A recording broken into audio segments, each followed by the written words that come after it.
السلام علیکم جی۔ جب یہ ویڈیو بنا رہا تھا تو ریکارڈنگ میں میری جو یہ گفتگو ہے وہ نہیں ریکارڈ ہو سکی، اس لیے میں ابھی جو ہے نا وائس اوور کر رہا ہوں۔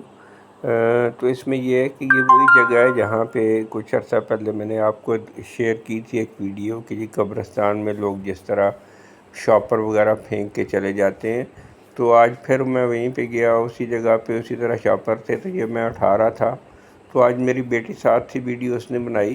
تو یہ جو صاحب ہیں یہ تو کوئی سرکاری ملازم ہیں جو کہ یہاں پہ وہ پروننگ وغیرہ کر رہے ہیں ٹریز کی، اور ایک اور صاحب جو کھڑے ہیں یہ ہمارے پرانے محلے کے ہمسائے ہیں۔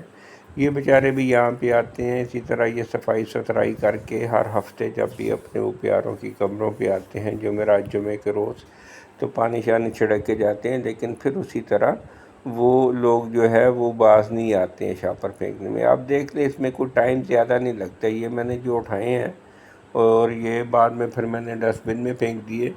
تو ان بھائی سے بھی پھر بعد میں نے گفتگو کی، تو وہ جو یہی کہہ رہے تھے، انور صاحب ان کا نام ہے، یہ کہہ رہے تھے کہ جی یہاں پہ آپ جتنی مرضی صفائی کر لیں لوگوں کو احساس نہیں ہوتا، وہ آپ کے سامنے دیکھتے ہیں کہ جی آپ نے صفائی کی، لیکن وہ یہ جو پھول ہیں وہ پھینکنے کے بعد یہ شاپر جو ہے یہ پھینک کے چلے جاتے ہیں۔